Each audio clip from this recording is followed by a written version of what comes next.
Shalom. Ya puji Tuhan, pada saat ini kita akan sama-sama belajar firman Tuhan.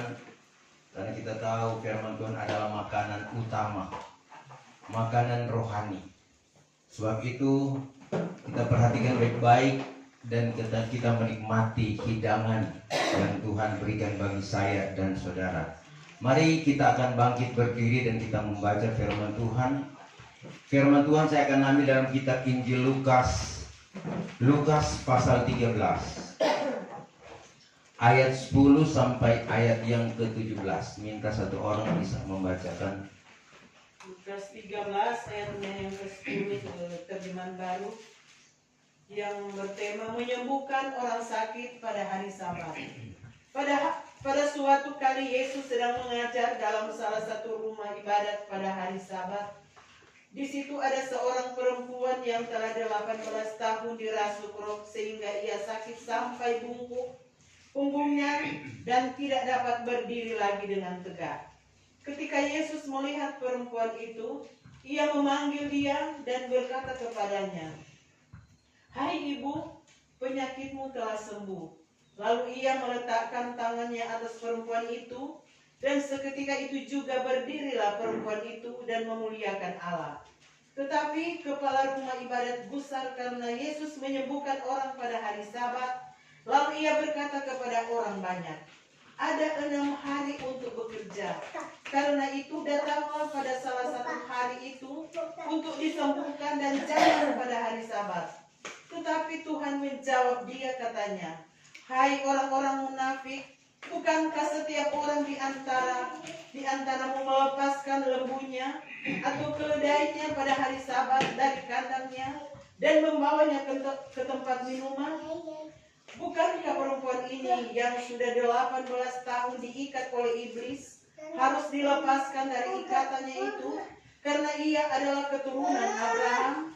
Dan waktu ia berkata demikian, semua lawannya merasa malu dan semua orang banyak bersuka cita karena segala perkataan mulia yang telah dilakukannya. Iya, terima kasih, silakan duduk. Saudara, kita perhatikan firman Tuhan yang datang bagi kita pada saat ini. Tuhan menyembuhkan seorang perempuan yang sakit 18 tahun pada hari Sabat. Saudara, satu penyakit yang dialami oleh seorang perempuan sudah 18 tahun. Kita bisa membayangkan saudara, kalau orang sakit sudah 18 tahun itu sudah cukup lama. Kalau hanya sakit-sakit biasa, ya oke, mungkin itu kita tidak terasa. Tetapi kalau penyakit yang parah seperti yang dialami oleh seorang perempuan ini, ya, dia saudara sekalian sudah bungkuk belakangnya. Apa sebab? Dia selalu, ya, orang bungkuk itu memandang perkara-perkara di bawah, ya. Karena dia selalu memandang perkara di bawah, maka badannya dia jadi bungkuk. Memang kebanyakan nenek-nenek, ya, dulu banyak kita melihat nenek-nenek itu sudah bungkuk belakangnya, ya. Kalaupun mau dipanggil, ya dia hanya kepala yang angkat tapi badannya tetap bungkuk. Perempuan adalah berbicara tentang gereja Tuhan. Saya dan saudara adalah merupakan gereja Tuhan, ya, yang diibaratkan di pemandangan Tuhan kita ini adalah perempuan-perempuan, ya, yang nantinya akan saudara sekalian mengalami penyempurnaan dan akan menikah dengan Tuhan sang mempelai sorga. Nah, oleh sebab itu tatkala Tuhan Yesus, ya, masuk dalam rumah ibadah dan dia mulai mengajar, dia melihat perempuan yang sakit, ya. Perempuan yang sudah sakit bungkuk karena dikuasai oleh kuasa iblis, kuasa kegelapan. Iblis mempengaruhi dia. Kemudian Tuhan melihat, memanggil dia. Tuhan katakan, "Hai ibu, penyakitmu telah sembuh." Lalu Tuhan meletakkan tangannya ke atas perempuan itu. Seketika itu juga berdirilah perempuan itu dan memuliakan Allah. Kalau di dalam terjemahan lama dikatakan, apabila Yesus nampak dia, Lalu ia memanggil perempuan itu serta berkata kepadanya, "Hai perempuan, terlepaslah engkau daripada penyakit lemahmu itu." Lalu diletakkannya tangannya atas perempuan itu, maka sebentar juga betulah belakangnya itu, lalu memuliakan Allah. Tuhan melihat, ya. Tuhan melihat perempuan yang sakit. Dia katakan, "Hai ibu, penyakitmu sudah sembuh." Tuhan menjamah dan menyembuhkan. Nah, kita saudara kembali, ya. Kenapa manusia mengalami penyakit? Tuhan, saudara dalam Tuhan, menciptakan manusia sempurna menurut peta dan gambar Tuhan. Tetapi karena iblis yang saudara sekalian menggoda, mempengaruhi manusia, sehingga manusia menyangkal Tuhan. Apa yang dilarang oleh Tuhan itu dilanggar oleh manusia pertama, yaitu Hawa dan Adam, sehingga mereka jatuh dalam dosa. Jadi penyebab daripada manusia mengalami kesukaran dan penderitaan, termasuk penyakit, adalah akibat daripada kuasa kegelapan atau kuasa iblis. Iblis itu, saudara, adalah merupakan malaikat yang suci, kudus. Dia diciptakan oleh Tuhan, yaitu susunan kedua daripada malaikat, yaitu Lucifer. Nah, saudara sekalian, dia adalah merupakan malaikat yang sempurna, yang elok atau cantik sekali. Tetapi dia mau, saudara sekalian, menyamai Tuhan, sehingga Tuhan campakkan ke bumi. Kita baca Yesaya 14. Yesaya 14 ayat yang ke-12.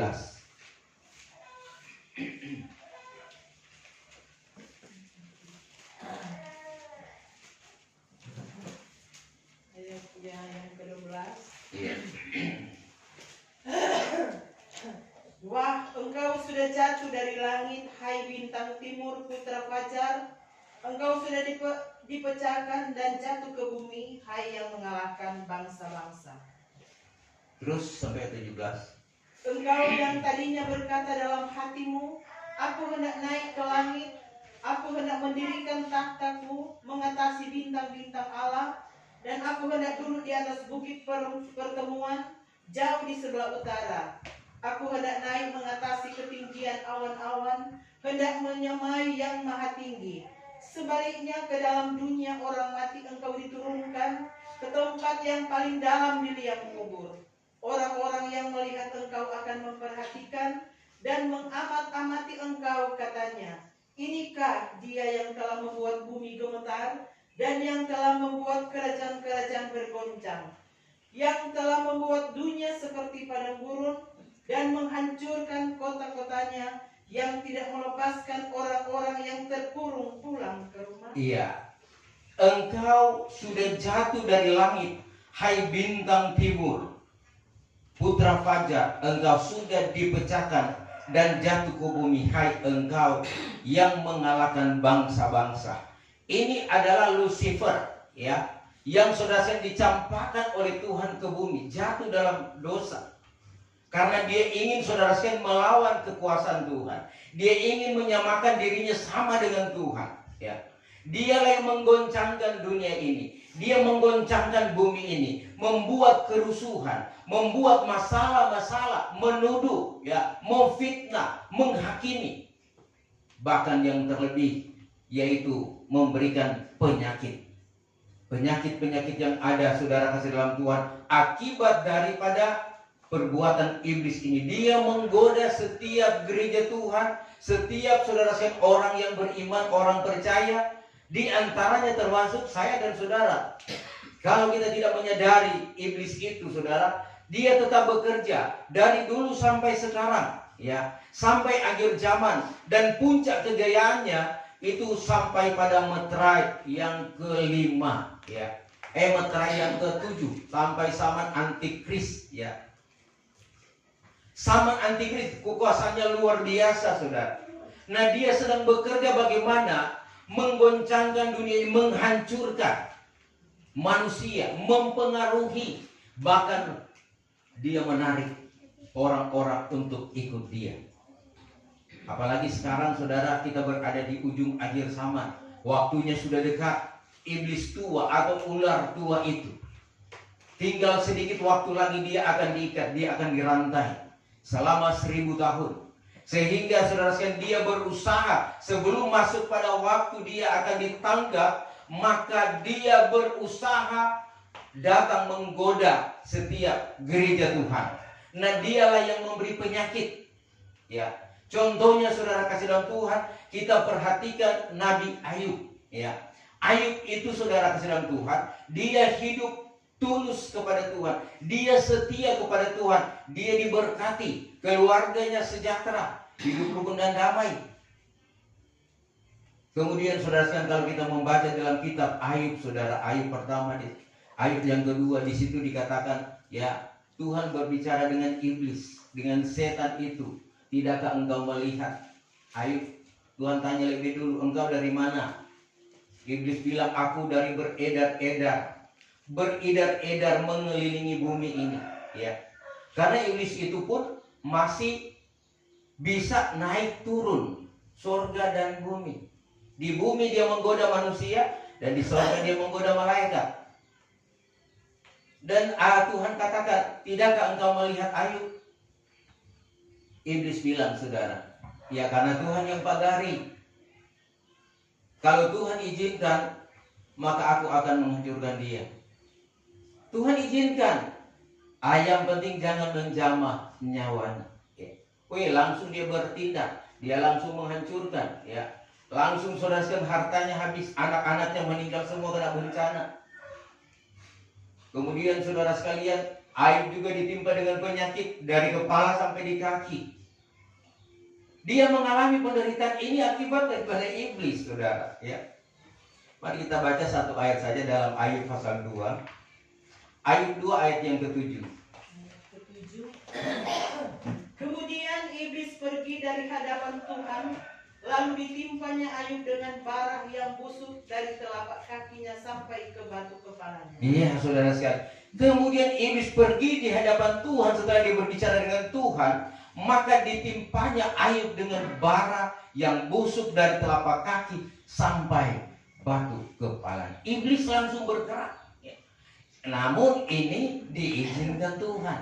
Kalau Tuhan tidak mengizinkan, iblis tidak bisa sentuh Ayub, saudara.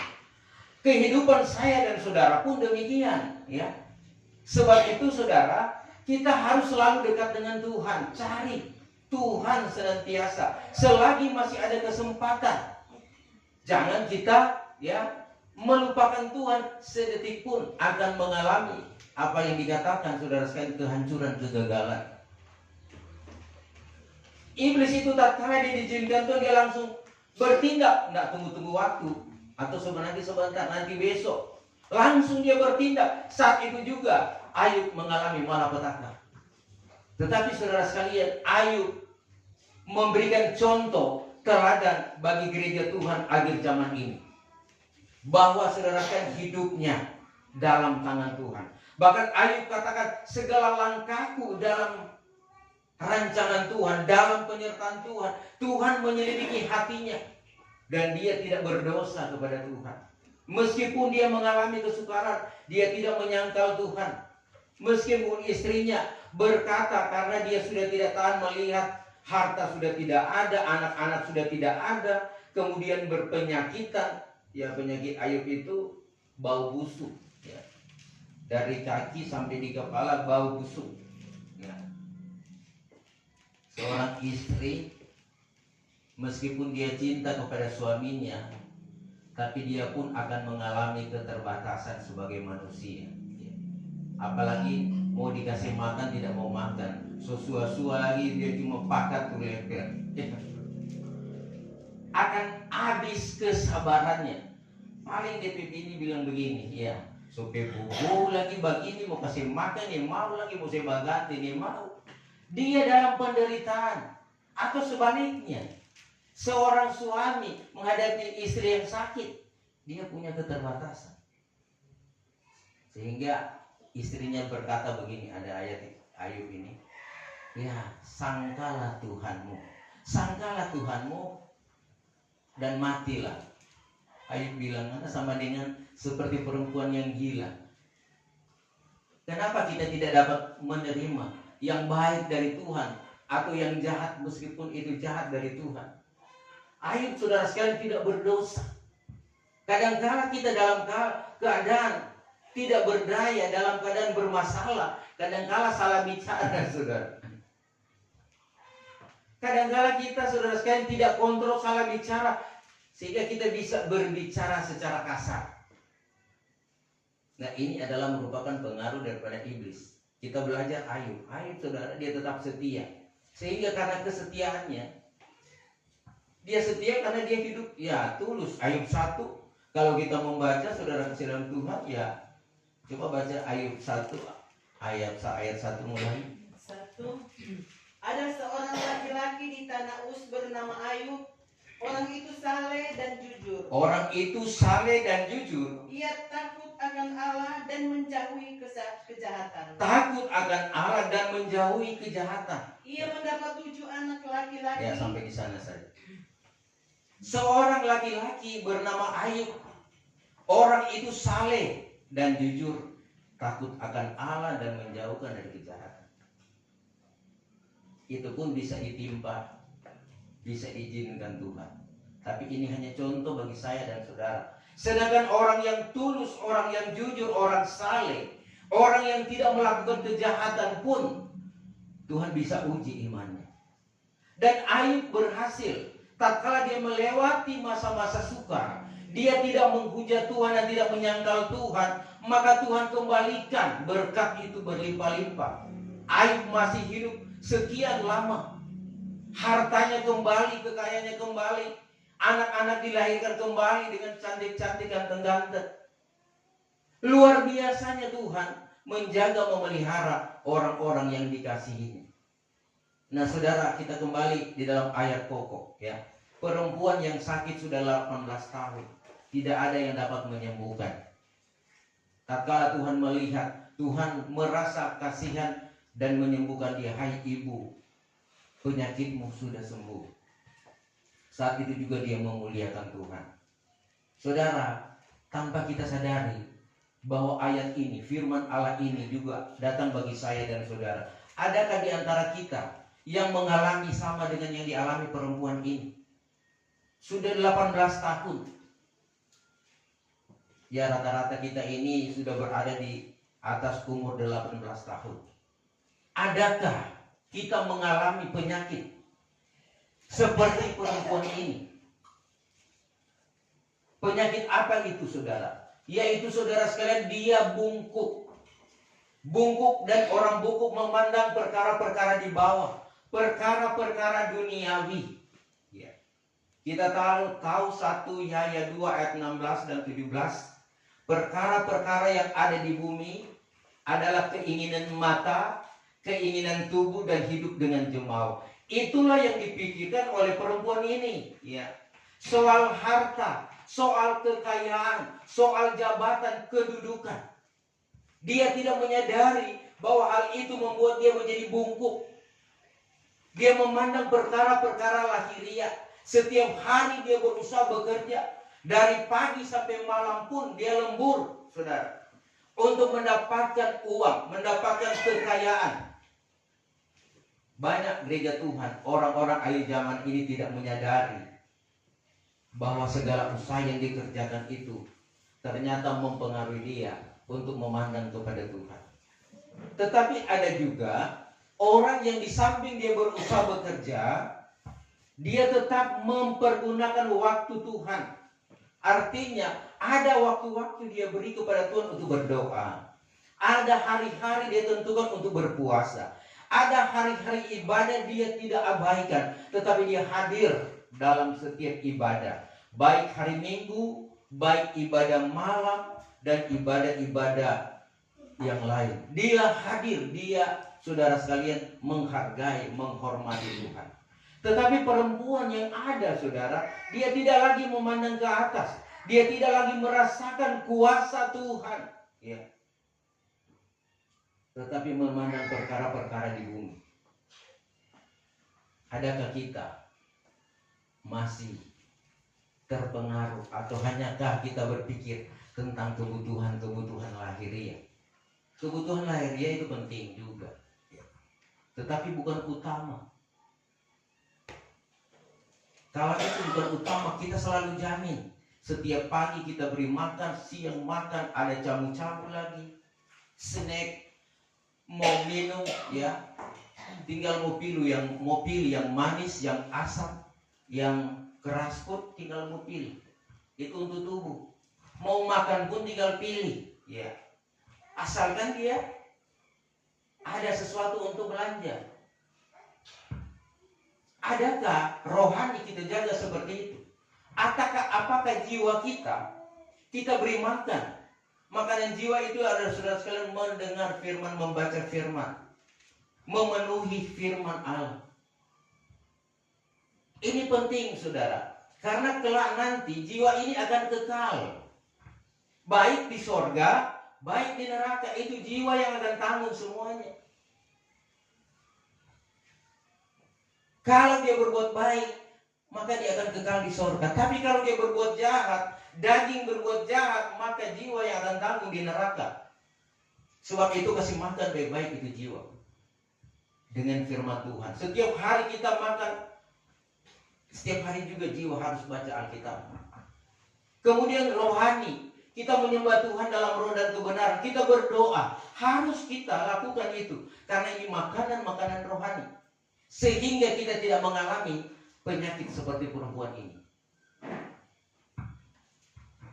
Memang kita bisa rasa-rasa, ya. Selama ini apa yang sudah kita perbuat bagi Tuhan. Jadi jangan saudara firman Tuhan yang datang, ya karena kok, ya namanya orang kabar pengantin, so tahu. Saya sudah tahu Pak Gembala, ya. Karena saudara kadang-kala gembala lupa tuh ayat, Jumat tahu tuh ayat. Tetapi jangan karena pengetahuan kita sudah tahu, cuma sekedar tahu dan tidak melakukan. Nah ini firman Tuhan datang. Tuhan mengingatkan kita agar supaya mari kita perhatikan tubuh, jiwa, dan roh. Karena kita ada 3 unsur. Perhatikan tubuh, jiwa, dan roh. Tubuh saja ya sakit sedikit kita ke dokter. Adakah jiwa kita sakit kita cari dokter? Adakah rohani kita sakit orang cari dokter? Sakit rohani itu tidak kentara, saudara. Sakit jiwa itu tidak kentara, ya. Ada kalanya ya kalau dia bicara salah baru dapat tahu, ya. Tetapi kadang-kadang kita abaikan. Sakit rohani artinya saudara sekalian, yang pertama dia malas berdoa, tidak lagi ada waktu berdoa, tidak ada lagi waktu untuk berpuasa. Bahkan saudara dia mengabaikan ibadah tanpa dia sadari itu. Ada sakit. Orang sakit dia tidak akan datang. Tetapi orang yang sehat dia akan datang. Sebab itu di hari-hari ini mari kita saudara sekalian periksa baik-baik. Penyakit-penyakit rohani itu ya mempengaruhi kita, yaitu kesombongan. Karena berkat yang datang kadang-kala orang lupa Tuhan, ya. Kesombongan itu kita tidak bisa melihat. Tipis sekali saudara, dia akan masuk. Tetapi kalau dia masuk itu dampaknya luar biasa. Kita menjadi orang egois. Mulai anggap enteng orang lain. Mulai tidak peduli dengan Tuhan. Tidak peduli dengan sekitar. Bahkan tidak peduli dengan orang yang mengasihi kita. Tipis sekali dia masuk. Tetapi dampaknya itu akan terasa dalam perilaku kita setiap hari. Sebab itu firman Tuhan mengingatkan, ya. Mari kita sadar diri. Kita introspeksi diri. Apa yang sudah kita lakukan selama ini? Apakah ada yang tetap setia cari hadirat Tuhan dan melakukan kehendak Tuhan? Atau langsung mulai down, ya. Tambah lagi akhir zaman ini masa semakin sulit. Kita semakin mengasihi diri sendiri. Sedang memikirkan apa kebutuhan-kebutuhan kita, tidak lagi memikirkan pelayanan, tidak lagi melakukan apa yang Tuhan perintahkan. Ini kita perlu introspeksi diri. Jangan sampai saudara sekalian sudah ada yang 18 tahun. Ya, jangan tunggu 18 tahun baru Tuhan jamah. Untunglah Tuhan datang menjamah. Karena mungkin selama 18 tahun itu dia tidak pernah datang ibadah. Tatkala datang ibadah, Tuhan melihat, oh ada perempuan di sana sakit buku. dia duduk, ya. Dia, saudara, saya tidak tahu bahwa dia sakit, tapi Tuhan melihat dia sakit. Bahkan Tuhan bisa melihat keadaan orang-orang yang datang pada waktu itu. Karena dikatakan oleh firman Tuhan, ada orang yang menyangka hidup tetapi mati, ya. Jadi dia datang beribadah kepada Tuhan, tetapi rohaninya mati.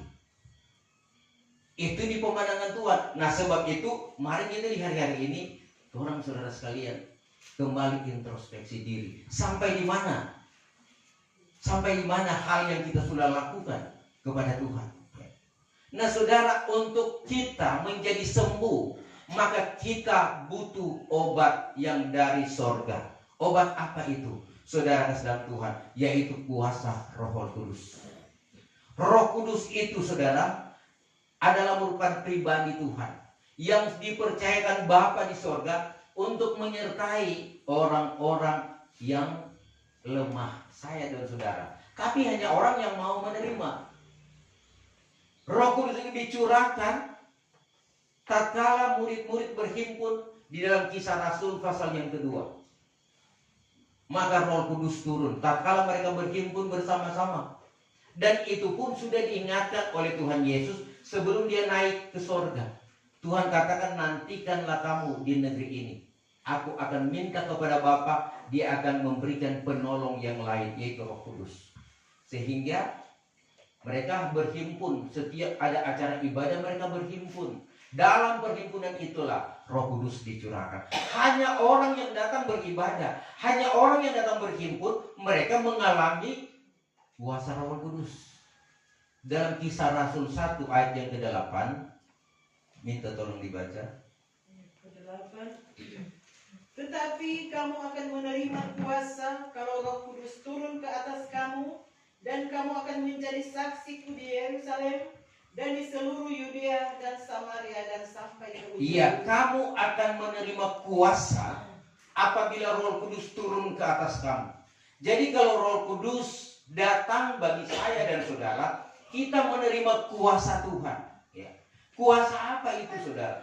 Itu kuasa yang Tuhan percayakan untuk mengendalikan diri, menuntun kehidupan kita berjalan pada jalan yang benar. Kalau kita tidak ada kuasa itu, maka kita lemah. Ya. Manusia lemah. Dia tidak berdaya. Bahkan sedangkan kuasa Roh Kudus sudah ada, dia pun masih terpengaruh. Masih bisa digoda oleh iblis. Masih bisa melakukan kejahatan. Pikiran saja kalau sudah tidak sesuai dengan kehendak Tuhan, itu sudah bertentangan dengan Tuhan, maka itu sudah memberontak kepada Tuhan. Sebab itu hati kita perlu dibekali dengan firman Tuhan, ya. Karena saudara, firman Tuhan itu adalah merupakan pedang rohani, pedang bermata dua, yang saudara sekalian menjadi senjata peperangan kita. Kita baca Ibrani 4 ayat yang ke-12.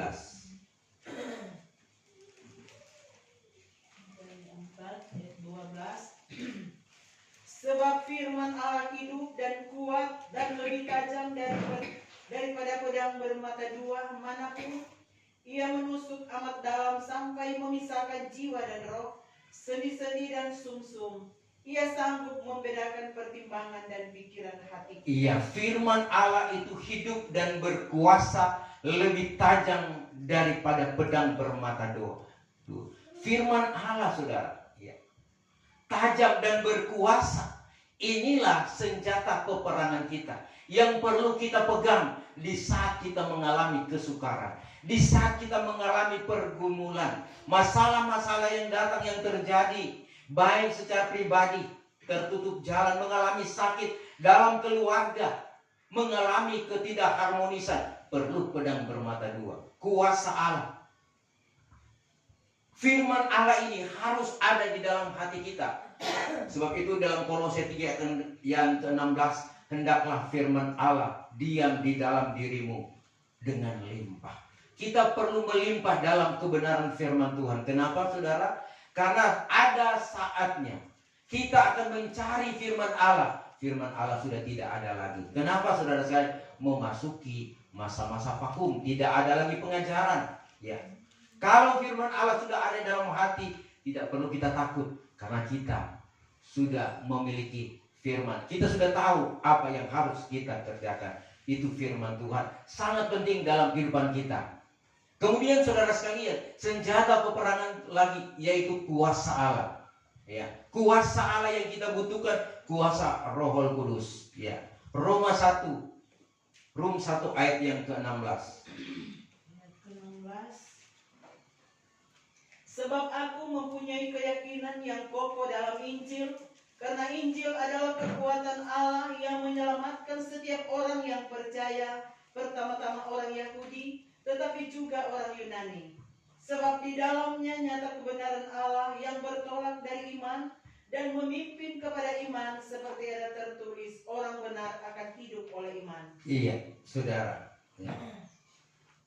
Firman Allah itu merupakan kekuatan Allah yang dapat mengalahkan kuasa-kuasa iblis. Sebab itu kita butuh firman dan Roh Kudus, sehingga kehidupan kita tidak meraba-raba. Saudara, Tuhan sudah memberikan contoh agar supaya tidak jatuh dalam dosa. Iblis itu datang ya di dalam Matius pasal yang keempat. Ya. Matius pasal yang keempat ayat 1 sampai ayat yang ke-11. Bagaimana Tuhan digoda oleh iblis. Tuhan ingin ya menunjukkan kepada kita bagaimana kita terhindar daripada godaan iblis. Ya. Di saat kita mengalami kesusahan. Nah, waktu itu Tuhan Yesus puasa 40 hari. 40 malam, tidak makan, tidak minum. Iblis datang. Ya. Jika engkau anak Allah, suruhlah batu-batu itu menjadi roti. Tuhan sanggup, saudara. Tetapi Tuhan tidak mau mendengar apa kata iblis. Apa Tuhan katakan? Bukan saja dari roti manusia bisa hidup, tapi setiap firman yang keluar daripada mulut Allah. Saudara, kehidupan kita bergantung kepada firman Tuhan, bukan pada makanan lahiriah. Orang tidak makan pun akan hidup. Ya. Sebab itu kita selalu mengadakan puasa. 1 hari, 2 hari, 3 hari. Kita melakukan puasa. Apakah ada orang yang mati karena puasa? Tidak ada, saudara. Karena firman Tuhan sudah menjamin manusia hidup bukan saja dari roti atau makanan biasa, tetapi setiap firman yang keluar daripada mulut Allah. Orang Israel saja, ya, Tuhan sudah katakan bahwa mana yang Tuhan berikan itu adalah makanan rohani untuk mereka bisa bertahan hidup. Demikian juga gereja Tuhan di akhir zaman ini. Jadi saudara sekalian, tawaran-tawaran akan datang. Jadi kalau kita ditawari dengan hal-hal, apa kata iblis jangan kita ikuti, apa kata orang jangan kita turut, tetapi kita hidup, kita turut apa kata Tuhan. Amin. Kemudian juga Tuhan menawarkan ya kekayaan besar, aku akan memberikan kepadamu ya seisi dunia dan kemuliaan. Tuhan tidak terpengaruh dengan itu. Jika engkau anak Allah, turun, jatuhkanlah dirimu ke bawah dari atas gunung. Tuhan itu sudah mengerti apa yang harus dia lakukan. Dia tidak mendengar apa kata iblis. Karena iblis bilang, engkau tidak akan jatuh, tapi ada malaikat yang akan menolong. Tuhan tidak percaya itu apa kata iblis, meskipun itu hal benar. Kadangkala kita menghadapi hal yang demikian, ya. Kadangkala kita khawatir tentang hidup. Iblis mulai berbicara, ya. Iblis mulai menggoda. Tatkala kita mau melakukan yang baik, kita mau datang beribadah kepada Tuhan, iblis mulai berbisik. Sudah jangan ibadah, tidak usah ibadah. Kenapa anak ada sakit? Kenapa cucu ada sakit? Kenapa sementara bakal lahir orang di belakang? Iblis mulai masuk, mempengaruhi. Tetapi karena kita percaya kepada Tuhan, kita tidak terpengaruh dan kita datang ibadah. Amin. Meskipun kita datang ibadah, tapi berpikiran ada di sana. Tetapi Tuhan akan memberikan kekuatan, kemampuan, saudara. Yang penting kita bertindak dulu. Jangan kita tidak bertindak. Tatkala kita melihat masalah yang terjadi dalam keluarga, ya kita juga bagi yang di rumah. Begitu Tuhan mau tolong, Tuhan akan mau tolong kalau orang bagi yang di rumah. Aku harus ibadah. Ya. Kita mengalami pergumulan masalah. Kita mengalami kekecewaan. Karena dia sudah bikin sakit hati. Bikin kecewa. Kadang-kadang ya sudah di jalan ibadah. Salah sendiri, siapa yang salah? Datang pada Tuhan. Karena Tuhan bilang, marilah kepadaku. Hai kamu sekalian yang letih, lesu, dan yang berbeban berat. Jadi kalau ada masalah berat, datang pada Tuhan, bukan menjauh dari Tuhan.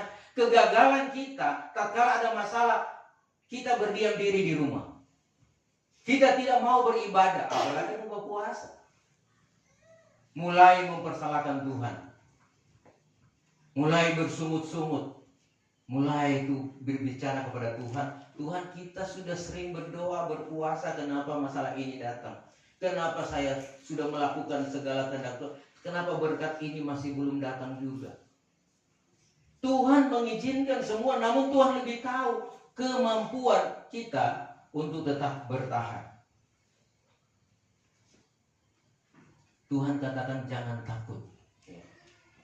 Karena Tuhan akan menyertai kita.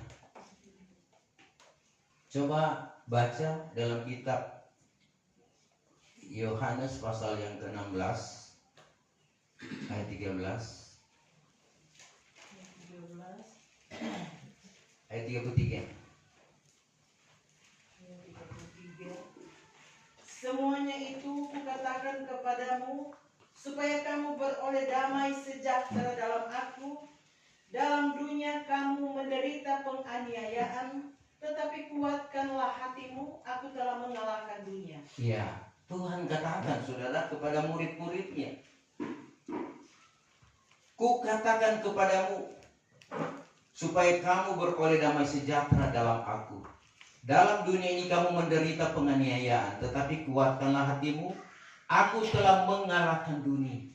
Tuhan sudah mengalahkan dunia. Tetap yakin, percaya kepada Tuhan, karena Tuhan sudah mengalahkan dunia. Sebab itu di hari-hari ini, ya, kekuatan yang utama dalam hidup kita yaitu firman dan Roh Kudus. Kemudian kita bertambah-tambah juga dalam roh, dalam karunia-karunia Roh Kudus. Amin. Saudara, kalau kita sudah punya karunia, jangan hanya berprinsip yang penting sudah ada karunia, tetapi karunia itu dipergunakan. Ya. Kalau ada nubuatan, dipergunakan.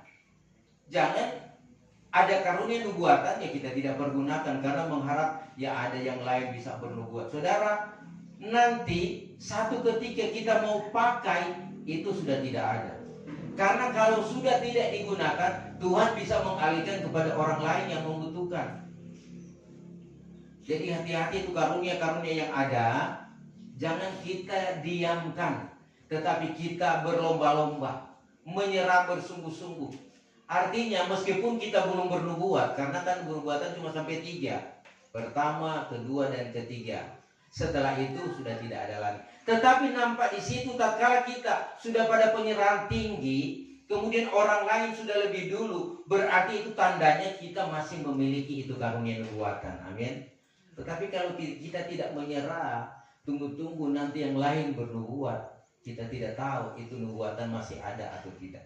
Jadi kalaupun sudah ada nubuatan, berusaha karunia-karunia yang lain Tuhan tambahkan. Ada karunia hikmat di sana, karunia marifat, karunia iman, karunia kesembuhan, mujizat. Ada 9 karunia Roh Kudus yang disediakan oleh Tuhan bagi saya dan saudara. Karena ingat di akhir zaman ini kekuatan kita hanya dengan karunia-karunia Roh Kudus. Kekuatan karunia-karunia Roh Kudus dikatakan firman Tuhan, dia akan menerbangkan kita ke awan-awan yang permai pada waktu kita disempurnakan tubuh, jiwa, dan roh. Kita akan saudarakan terbang ke awan-awan lewat karunia-karunia Roh Kudus.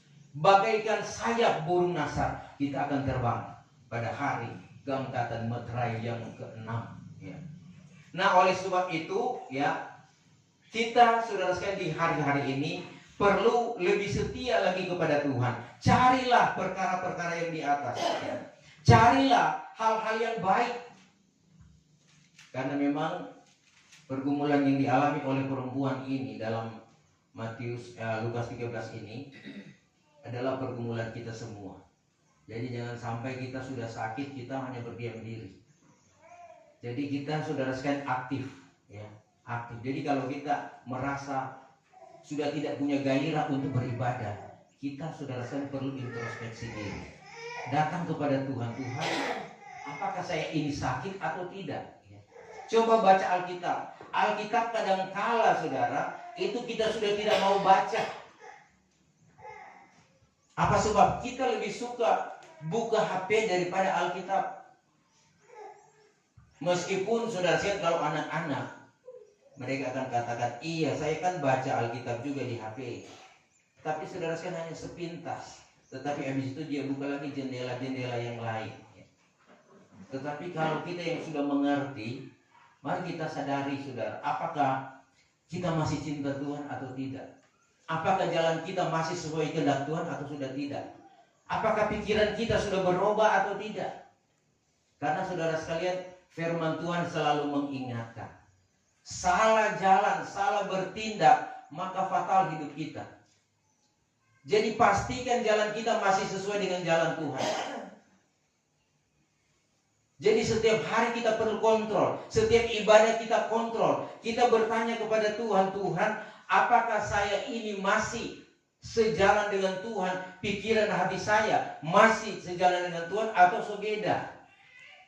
Perlu dikontrol saudara.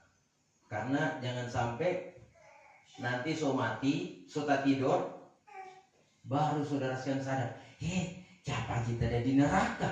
Siapa panas begini? Ya. Itu sudah terlambat saudara.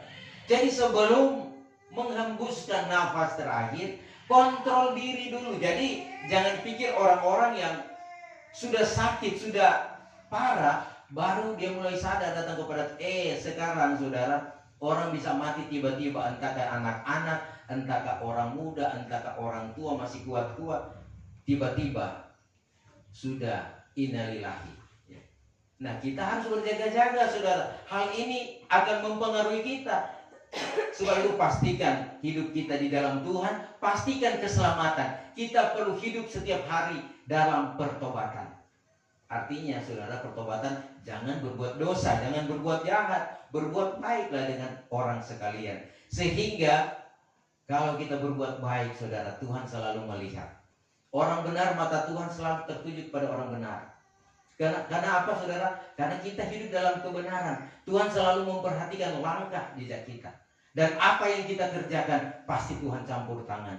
Inilah kebaikan Tuhan yang ada dalam kehidupan kita gereja Tuhan akhir zaman ini. Puji Tuhan saudara, kita tunduk kepala, kita akan berdoa karena ada perjamuan saat ini.